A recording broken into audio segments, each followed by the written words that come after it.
आज की वीडियो में मैं बात करूंगा लग्न से। आपके लग्न से शनि कहां पर चैलेंजेस क्रिएट करने वाले हैं, कहां पर चुनौतियां क्रिएट करने वाले हैं, और वो बातें करूंगा आपसे जो कि सच में आपको अच्छी तो नहीं लगेंगी लेकिन सुनना बहुत ज्यादा जरूरी है आपके लिए। तो सबसे पहले तो आ जाते हैं कि हमें लगन अपना पता होना चाहिए कि हमारा लगन क्या है, लगन होता क्या है। तो देखिए, ये है बेसिकली हमारा कुंडली का चार्ट, और आप अभी कुंडली है तो ओपन कर लीजिए। वैसे अगर रेगुलर व्यूअर है तो अब तक तो कुंडली बना ही ली होगी। यहाँ पर आपको कुछ इस तरह से दिखने वाला एक चार्ट मिलेगा, इसे हम कुंडली बोलते हैं। यहाँ पर जो हाउसेज होते हैं वो फिक्स होते हैं, जैसे हमेशा पहला हाउस यही रहेगा, दूसरा हाउस यही रहेगा, तीसरा हाउस यही रहेगा, एंड सो ऑन ये कहानी चलती रहेगी। तो 12 की 12 जो हाउसेज होते हैं ये फिक्स होते हैं, इनकी पोजीशन बिल्कुल फिक्स होती है। तो अब मैं थोड़ा सा ब्लैंक यूज कर लेता हूं। इस तरह का चार्ट होगा। आपको बस ये देखना है कि आपके इस हाउस में नंबर कौन सा लिखा हुआ है। यहाँ पर 6 नंबर लिखा है, यहाँ पर 7 नंबर लिखा है, यहाँ पर 12 नंबर लिखा हुआ है, या 10 नंबर लिखा हुआ है, या 11 नंबर लिखा हुआ है। आपको ये चेक करना है सिर्फ फर्स्ट हाउस, क्योंकि फर्स्ट हाउस को ही हम लग्न बोलते हैं और इंग्लिश में इसे एसेंडेंट बोलते हैं। तो फॉर एग्जांपल अगर यहाँ पर 4 लिखा हुआ है तो हम कहेंगे कर्क लगन की कुंडली है, या फिर कैंसर एसेंडेंट हॉरोस्कोप है। अभी आपको अगर हो सकता है नंबर की राशि ना याद हो, इसलिए मैंने यहाँ पर राशियां भी लिख दी हैं। तो जो भी नंबर लिखा है पहले हाउस में उसकी राशि का नाम पढ़िए और आगे लगन लगा दीजिए। फॉर एग्जाम्पल एक बार और लेते हैं, यहाँ पर लिखा है नंबर 1, तो आप कहेंगे मेष लगन की कुंडली है मेरी, और जस्ट राइट नाउ कॉमेंट करिए कि आपकी किस लगन की कुंडली। आप में से कई लोगों को याद भी होगा, जिनको नहीं याद है प्लीज चेक कर लीजिए एक बार और फिर कॉमेंट करिए, क्योंकि आज के इस पूरे वीडियो में आपके लग्न में शनि किस हाउस में जाने वाले हैं उसके बेसिस पर होगी, और वहां पे कौन से चैलेंजेस आने वाले हैं उस बेसिस पर। हमारे प्यारे लगन कुंभ लगन के बारे में बात करते हैं। शनि की फेवरेट राशि है, मूल त्रिकोण राशि है। कुंभ लगन से निकलकर अभी आप ही के फर्स्ट हाउस में शनि बैठे थे, खूब मजा दिया होगा पिछले 2 सालों में। अब ये यहाँ से निकलकर आपके धन के भाव में सेकंड हाउस में जाएंगे। आर्थिक मोर्चे पर आपको अचानक से खर्चे सामने आते हुए दिखेंगे। काम अच्छा होगा, क्वालिटी वर्क होगा, लेकिन जरूरत से ज्यादा पैसा खर्च करा देगा आपका। आपको काम देखकर मजा तो आएगा, बट आपको ये भी लगेगा कि यार ये काम थोड़ा सस्ते में हो सकता था, महंगा हो गया। तो यहाँ पर अननेसेसरी जो पैसा है वो खर्च होगा। बहुत ज्यादा ऐसे लोग आपके आसपास घिर जाएंगे जो कि जिनको ऐसा लग रहा है कि आपके पास ना बहुत पैसा आपने दबा के रखा हुआ है, तो कोशिश कर रहा है कि आपसे धीरे धीरे पैसा निकालें, धीरे धीरे मुर्गी को हलाल किया जाए और आपको अच्छा काम भी क्वालिटी वाला करके देंगे जो कि अभी तक आपको नहीं मिला था। तो आप इस विडंबना में बहुत ज्यादा फंस कर रहने वाले हैं। मेडिकल बिल, घर की मरम्मत, नया घर लेना, प्रॉपर्टी लेने का भी एक अच्छा योग है कुंभ लगन के सभी व्यक्तियों के लिए।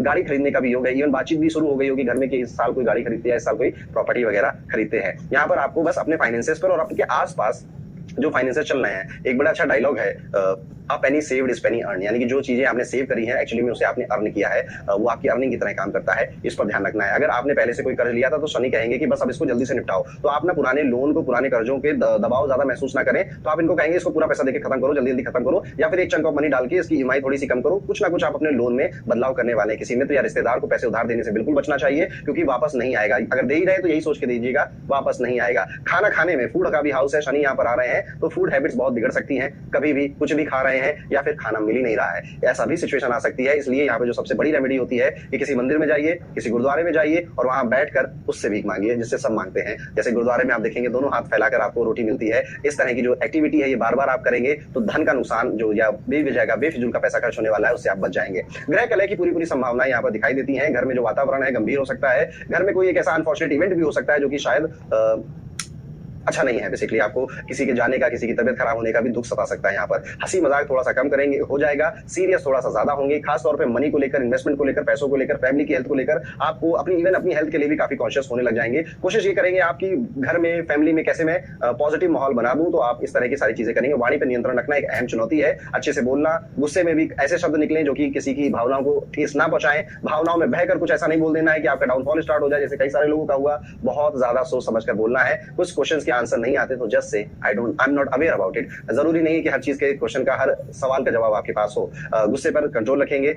शनि चाहता है बेसिकली कि आप ना सच हो जाए, यहाँ पर सच्चाई से काम करें, किसी तरह का कोई ग्रज ना हो किसी के प्रति, समझदारी आपकी बढ़े। सेहत में, खान पान का मैंने बता दिया, उसमें नियमितता लानी ही पड़ेगी, अदरवाइज फूड से रिलेटेड कई प्रॉब्लम आप अपने, अब देखिए शनि बड़ा धीरे धीरे काम करता है ना, तो ये हैबिट बड़ी धीरे धीरे बदलेगी। पहले रात में मंगाना शुरू करा, फिर मजा आ गया, फिर अब शाम को घर का खाना छोड़ के बाहर का ही खा रहे हैं। इस तरह की जो फूड हैबिट्स है वो खराब हो सकती है। अब फूड हैबिट खराब होगी, पेट खराब होगा तो एनर्जी नहीं फील होगी, तो काम में प्रोडक्टिविटी या क्रिएटिविटी निखर कर बाहर नहीं आएगी। स्टमक में भी शनि सेकंड हाउस में प्रॉब्लम दे देते हैं। कुंभ लगन वालों के लिए शनि के दूसरे भाव में जो गोचर है, इसको बेहतर बनाने के लिए कुछ आसान से उपाय आप कर सकते हैं। पहला तो अगर आपने 7 या 14 मुखी का रुद्राक्ष नहीं पहना है तो उसे जरूर धारण करिए। कौवों को खाना खिलाने के लिए छत पर कुछ खाना छोड़ दीजिए। सुबह के समय उठने की आदत डालिए। आप लेट उठने लग जाएंगे, ये भी होगा, और आपकी नींद भी हैम्पर होगी, देर से सोने लगेंगे, ये भी होगा आपके साथ, और आपको लगेगा पता नहीं कब दिन शुरू हुआ और कब खत्म हो गया, कुछ समझ ही नहीं आया। तो अपनी स्लीप साइकिल को चाहे जो करना पड़े उसे करिए। सुबह मॉर्निंग में जो सनलाइट है वो आपके शरीर पे पड़नी चाहिए। जो मॉर्निंग वाली सनलाइट है वो 12-1 बजे वाली सनलाइट नहीं पड़नी चाहिए आपकी बॉडी पर। थोड़ा सा टहलने की आदत डालिए मॉर्निंग में, या कुछ